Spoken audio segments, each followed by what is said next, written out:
Dear student, you are most welcome to our educational channel mechanical Pandit. और मैं आपके प्यारे पांडे सर। आज हम लोग स्ट्रेंथ मटेरियल के अंदर पढ़ने वाले हैं सेंट्रॉयड के बारे में, सेंटर ऑफ ग्रेविटी के बारे में और मोमेंट ऑफ इनर्शिया। बेसिकली आज ये लेक्चर 41 नंबर है और 41 से लेकर के लगभग 60 लेक्चर नंबर 60 तक 20 लेक्चर्स या 41 to 50 मतलब कम से कम 10 एक लेक्चर तो लगेंगे इसको समझने में, क्योंकि काफ़ी सारे न्यूमेरिकल हैं। कॉन्सेप्ट कम है, न्यूमेरिकल ज़्यादा है। तो देखिए एक्चुअली क्या होता है, centre of gravity that means कि जहाँ पर पूरी ग्रेविटी का एक सेंटर पॉइंट, इक्विवेलेंट पॉइंट। जैसे यदि हम बात करें कि जैसे ये कोई बस है, तो बस है और इस बस को जो है हम एक उंगली पे रखना चाहते हैं। जैसे गोवर्धन पर्वत को भगवान श्री कृष्ण रखे थे ना, तो ऐसे नहीं रख पाए थे, लेकिन ऐसे देखिए अभी हम कहीं भी रखेंगे तो ये गिर जा रहा है। ठीक है, गिर जा रहा है कि नहीं, ये गिर जा रहा है, देखिए ये गिर जा रहा है, ठीक ना। अब ये जो है हमें यदि इसका सेंटर पॉइंट मालूम हो, ठीक ना, सीजी मालूम है, सेंटर ऑफ ग्रेविटी, तो एक पॉइंट पर इस लाइन से हम इसको उठा सकते हैं। देखिए यहाँ पर,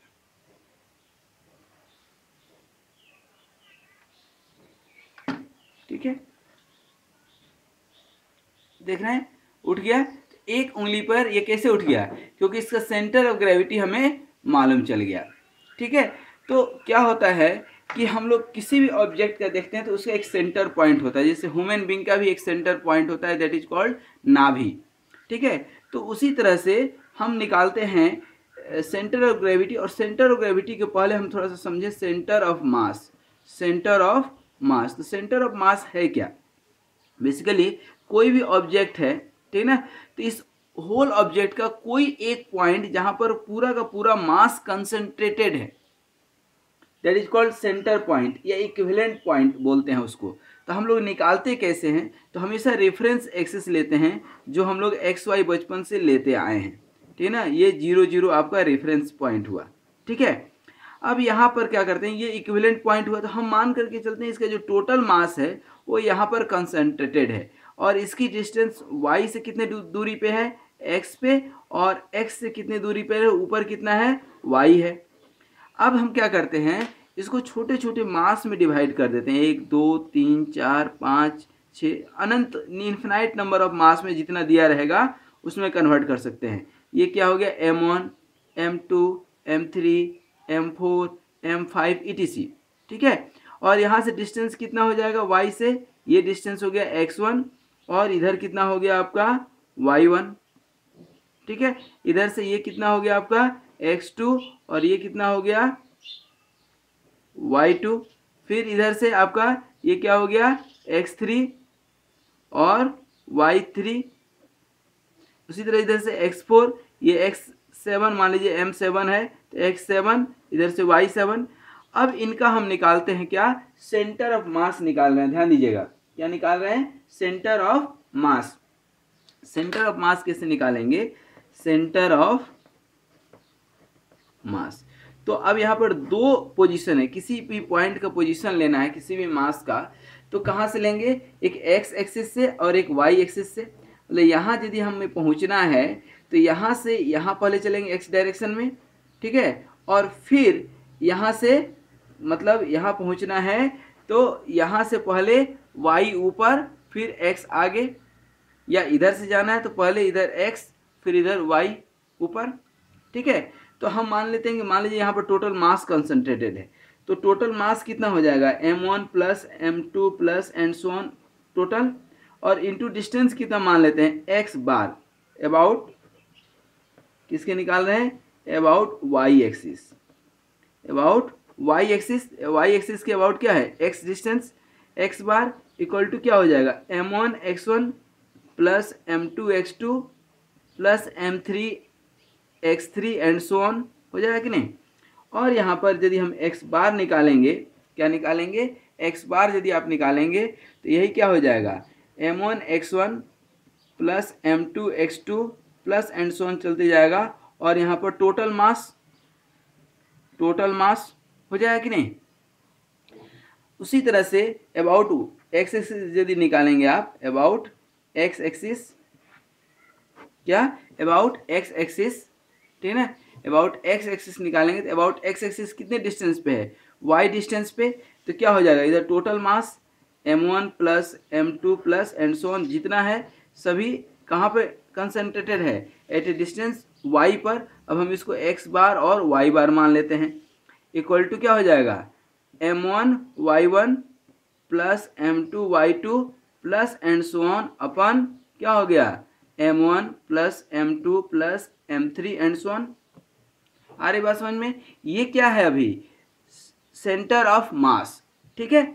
अच्छा दोस्तों एक चीज बताइए कि यहाँ पर जो सेंटर ऑफ मास आपने निकाला, क्या सेंटर ऑफ मास जो आपने निकाला कहाँ पर, ये जो आपने सेंटर ऑफ मास निकाले हैं, ठीक है ना। यदि ये एक्स बार निकाले आप और ऊपर नीचे जी से मल्टीप्लाई कर दें इंटू जी अपन जी, ठीक है, तो क्या हो जाएगा m1 ji into x1 plus m2 ji x2 and so on upon m1 ji plus m2 ji total, ठीक है। और ये m1 जी m2 जी ये सब क्या हो गया आपका वेट, क्या है वेट। तो इस वेट को ही हम लोग बोलते हैं अब सेंटर ऑफ ग्रेविटी। यदि हम इसमें जी कंसीडर कर लेते हैं तो इसी को हम लोग बोलते हैं क्या, सेंटर ऑफ ग्रेविटी। तो ध्यान दीजिएगा कि सेंटर ऑफ मास और सेंटर ऑफ ग्रेविटी में बहुत अंतर नहीं है, ठीक है ना। क्या है, बहुत अंतर नहीं है। Centre of gravity and centre of mass में बहुत अंतर नहीं है। अंतर क्या है, सिर्फ कि यहाँ पर हम सिर्फ और सिर्फ मास कंसीडर किए हैं और यहाँ पर हम मास के साथ जो है जी ले लिए हैं तो वेट निकाले हैं। तो जब वेट निकालते हैं बॉडी की तो हमारा क्या हो जाता है, centre of gravity. Centre of gravity में क्या कंसीडर करते हैं, वेट ऑफ बॉडी। ध्यान रखिएगा, ये कभी कभी क्वेश्चन पूछा जा सकता है। तो अब यहाँ पर आप यदि x बार निकालेंगे तो क्या हो जाएगा, m1 g into x1 plus m2 g x2 and so on अपन total mass m into G. और यहाँ पर एक चीज़ और निकाल सकते हैं आप, x बार इक्वल टू ही वेट लिख सकते हैं, weight of 1 x1 weight of 2 x2 and so on अपन टोटल वेट। और उसी तरह से y बार भी ले सकते हैं आप, y बार भी ले सकते हैं। क्या हो जाएगा W1 हाँ अबाउट y एक्सिस जो निकाले थे ये क्या है, अबाउट y एक्सिस। ध्यान रखिएगा अबाउट y एक्सिस और अबाउट x एक्सिस y बार निकलेगा तो W1 y1 plus W2 y2 plus and सो जो भी जितना भी रहेगा और कैसे रहेगा अभी हम बता देंगे। ये x बार y बार आप क्या निकाल लिए, सेंटर ऑफ ग्रेविटी। क्या निकाल लिया आप, सेंटर ऑफ ग्रेविटी। लेकिन क्या होता है, थोड़ा सा ध्यान दीजिएगा कि यदि हम किसी इस बुक की यदि हम बात करते हैं तो ये बुक जो है देखिए तो क्या दिख रहा है, सॉलिड दिख रहा है, ठीक है ना। तो इसका अपना मास होगा, वेट होगा। लेकिन इसकी यदि हम सिंगल पेज की बात करें तो आप क्या बोलेंगे कि सर इसका क्या वेट होगा, ये तो बहुत नेग्लिजिबल है।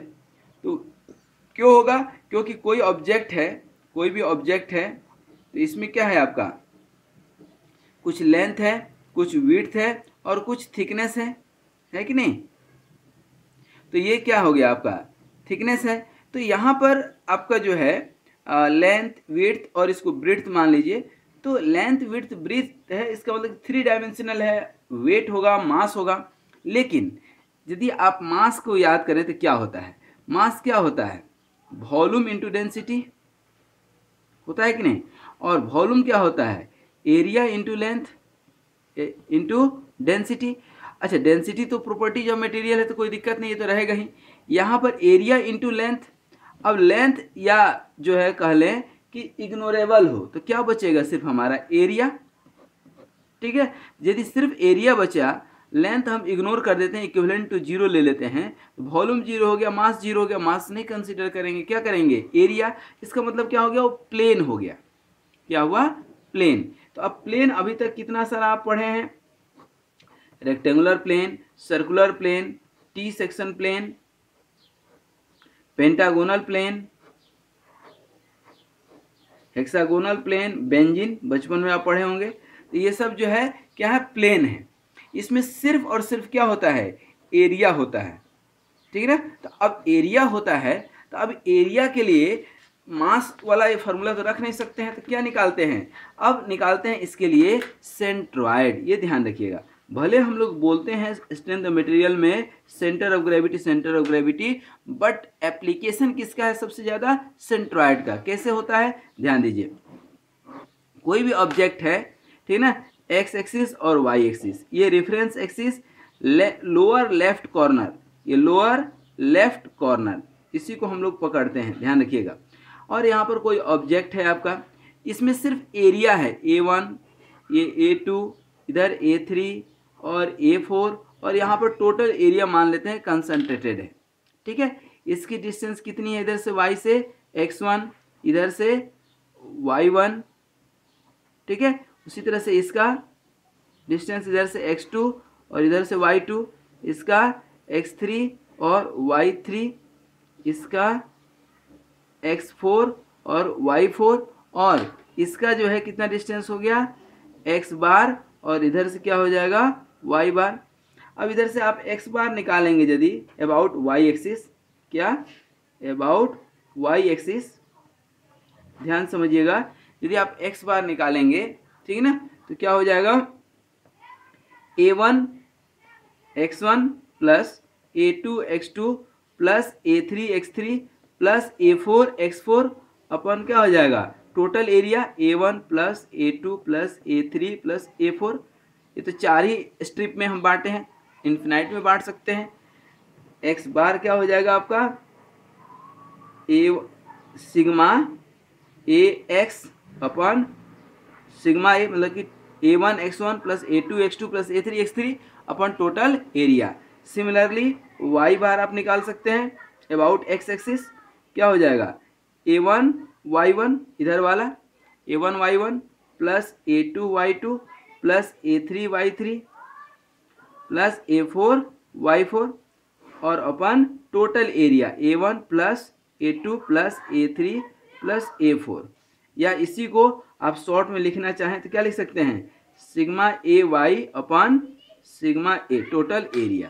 तो इस तरह से ये आप x बार निकाल लेते हैं, और ये आप क्या निकाल लिए, y बार, और इसको हम लोग बोलते हैं, ध्यान रखिएगा, क्या बोलते हैं, सेंट्रॉयड।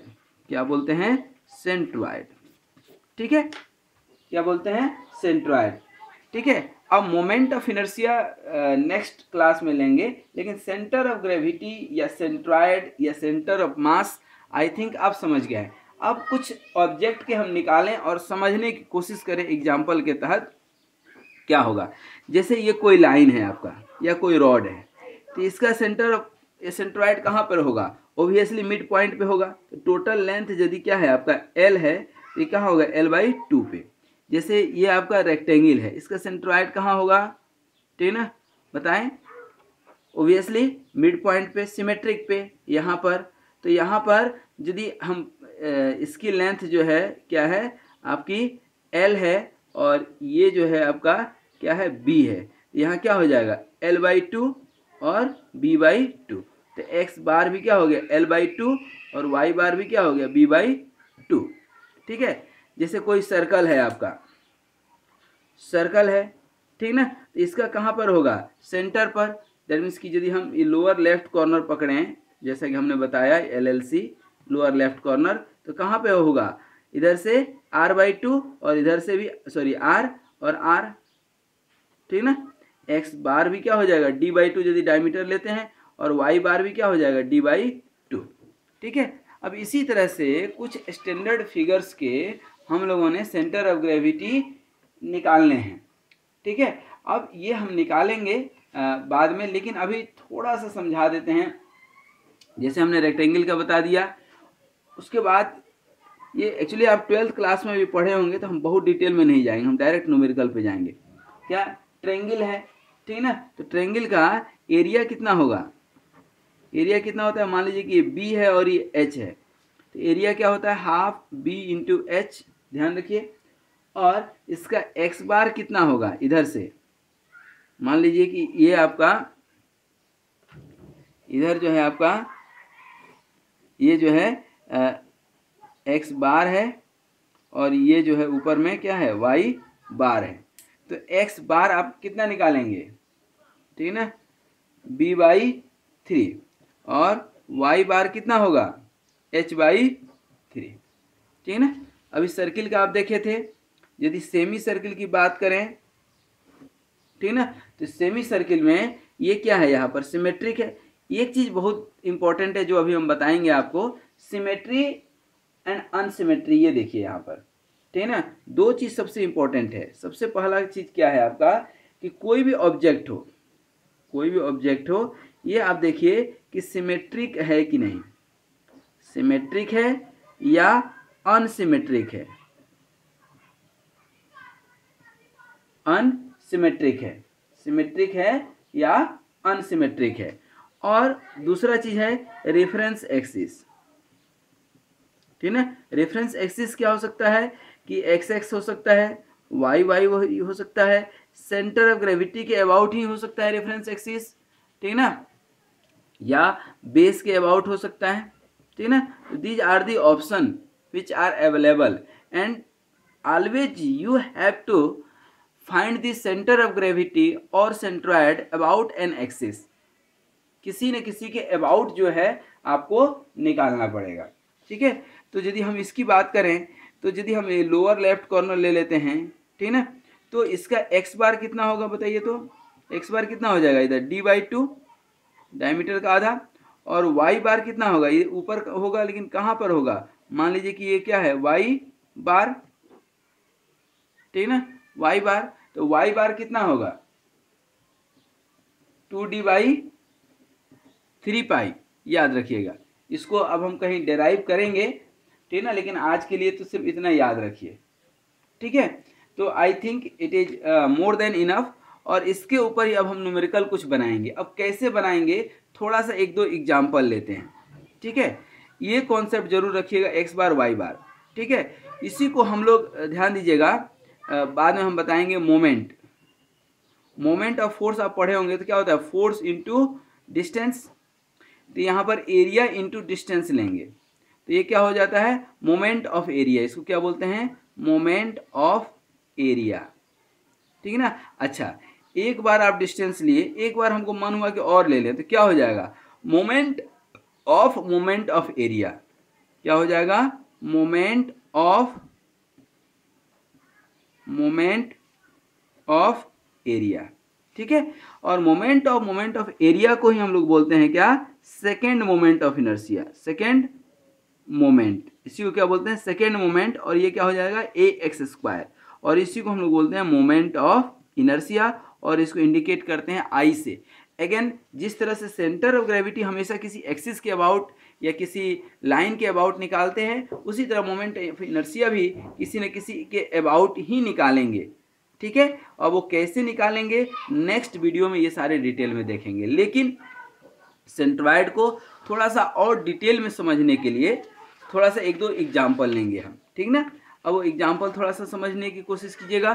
फॉर एग्जाम्पल, हमको जो है ये कोई टी सेक्शन दिया है, क्या दिया है टी सेक्शन दिया है, समझिएगा। अब हमको जो है कुछ लेंथ और कुछ ये सब दिया रहेगा।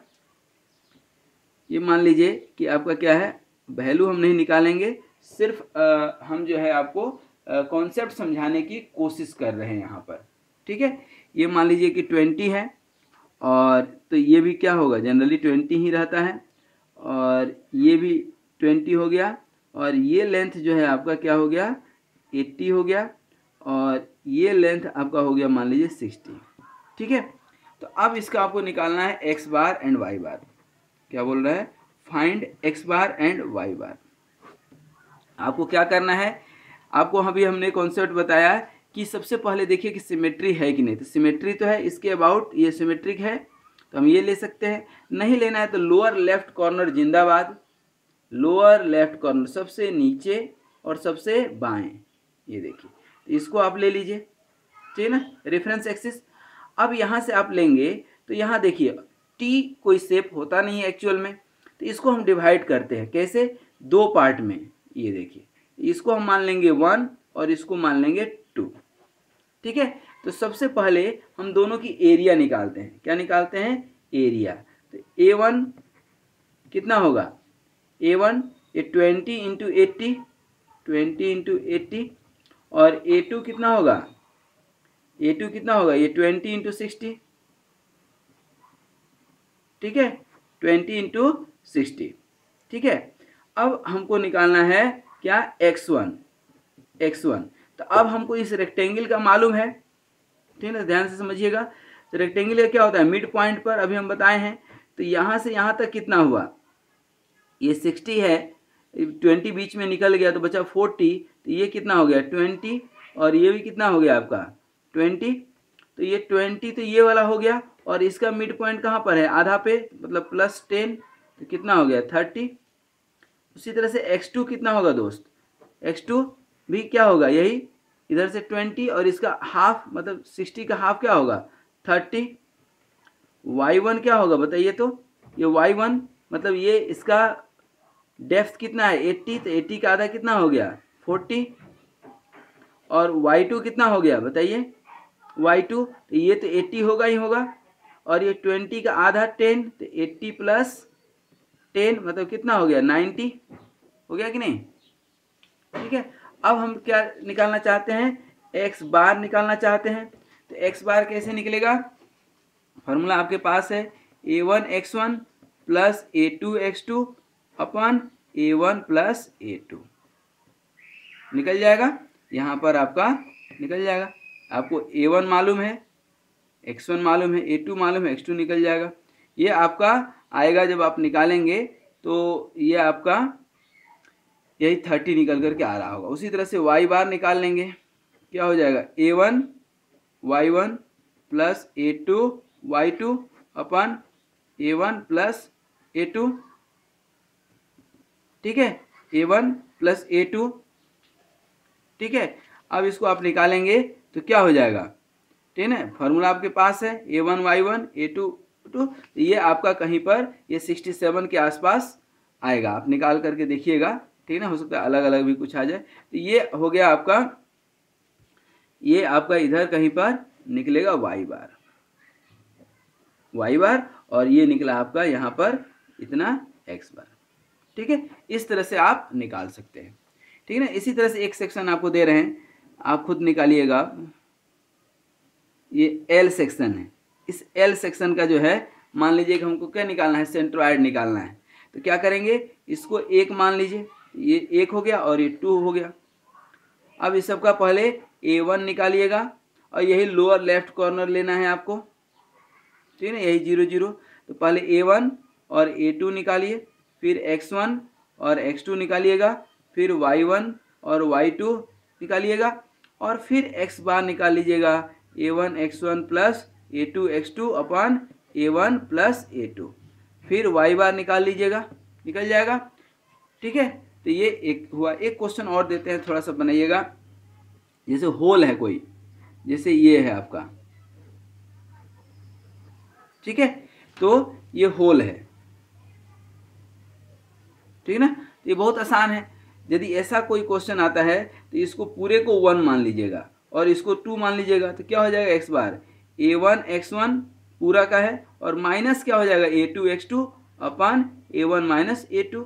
उसी तरह से y बार, जहाँ भी होल हो, हॉलो हो, ठीक है ना, तो वहाँ पर आपको माइनस कर लेना। A1 y1 minus A2 y2 अपन A1 माइनस A2 निकाल सकते हैं। तो इस तरह से अलग अलग सेक्शन का अलग अलग आप निकाल सकते हैं, ठीक है ना। एक आध क्वेश्चन और आप इस टाइप का, जितना भी क्वेश्चन आपको लगता है दैट यू कैन अटेम्प्ट। जैसे मान लीजिए कि ये आपका कोई रेक्टेंगल है और इसके ऊपर कोई ट्रायंगल है, ठीक है ना। इसको आप मान सकते हैं 1, इसको मान सकते हैं 2, ठीक है ना। आपका ऐसा भी हो सकता है कि ये आपका रेक्टेंगल है और इधर ट्रायंगल है, और ये जो है आपका सेमी सर्किल है इसके ऊपर। तो जस्ट लेट अस ट्राई कि इसका क्या होगा सेंटर ऑफ ग्रेविटी और मोमेंट ऑफ इनर्शिया। तो अभी पढ़ाए नहीं है, तो नेक्स्ट लेक्चर में मोमेंट ऑफ इनर्शिया भी बताएंगे। तो कुल मिलाकर के मेरा जो कॉन्सेप्ट था कि आप centre of gravity, centre of mass का कॉन्सेप्ट समझ गए, और मोर ओवर कि आप किसी भी ऑब्जेक्ट का, किसी भी गिवन सेक्शन का आप सेंट्रॉयड निकाल पाएंगे। अब इसी सेंट्रॉयड के हेल्प से हम लोग कुछ न्यूमेरिकल करेंगे। न्यूमेरिकल तो बाद में करेंगे जब मोमेंट ऑफ इनर्शिया निकालेंगे, तो साथ में ही हम लोग जो है सेंटर ऑफ ग्रेविटी भी निकालेंगे, तो सेंट्रॉयड भी निकालेंगे। एक्चुअली निकालते हैं हम लोग हमेशा सेंट्रॉयड ही निकालते हैं, सिर्फ रफली हम लोग बोलते हैं कि हमने क्या निकाला, जो है सेंटर ऑफ ग्रेविटी निकालते हैं। एक्चुअल में क्या है, सेंट्रॉयड ही निकालते हैं और कुछ नहीं निकालते हैं, ध्यान रखिएगा। ठीक है, तो आज यहीं तक, और फिर हम लोग नेक्स्ट लेक्चर में, जैसे कि ये लेक्चर नंबर आपका क्या था 41, ये लेक्चर नंबर कितना था 41। अब 42 में हम लोग पढ़ेंगे मोमेंट ऑफ इनर्शिया, कैसे निकालते हैं, क्या होता है मोमेंट ऑफ इनर्शिया, उसके बारे में बहुत डिटेल कॉन्सेप्ट, बहुत इंपॉर्टेंट कॉन्सेप्ट है moment of inertia. Strength of material में कि ज्योमेट्रिकल स्ट्रेंथ बेसिकली ये है। मोमेंट ऑफ इनर्शिया, जहाँ भी रोटेशनल बॉडी आएगा वहाँ पर मास नहीं आकर के मोमेंट ऑफ इनर्शिया ही आता है बॉडी का, जो हम आपको बताएंगे कि क्यों आता है, कैसे आता है। आज यहीं तक, thank you very much, and I hope कि जो भी आपको प्लेनर सेक्शंस मिलते हैं उनके आप सेंट्रॉयड निकाल करके देखिए। आपको हमने बहुत सारे सेक्शन बताए, जो है अभी तो हमने जैसे आपको टी सेक्शन बताया, देखिए यहाँ पर टी सेक्शन है, एल सेक्शन है, ठीक है ना, और रेक्टेंगल और सेमी सर्किल तो बताए ही, इस टाइप का कुछ शेप बताए। इसके अलावा जो है आप जो है एच सेक्शन का निकाल सकते हैं, एल सेक्शन हमने बता ही दिया, और एस सेक्शन का आप निकाल सकते हैं, ठीक ना, और टी सेक्शन हो गया आपका, और उल्टा टी सेक्शन भी आप निकाल सकते हैं, उल्टा टी हो तो इस तरह से आप अलग अलग सेक्शंस के आप सेंटर ऑफ ग्रेविटी निकालिए, सेंट्रॉयड निकालिए, और जहाँ दिक्कत होती है तो आप वीडियो देख करके एक बार प्रैक्टिस कीजिए। एक सेपरेट वीडियो में मैं आपको जितने भी स्टैंडर्ड सेक्शंस हैं उन सभी के हम सेंट्रॉयड और मोमेंट ऑफ इनर्शिया भी बताने की कोशिश करेंगे। आज यहीं तक, thank you very much for watching this video, and I hope you have understood the concept of centroid. Be happy, be healthy, and keep smiling. Once again, thank you very much.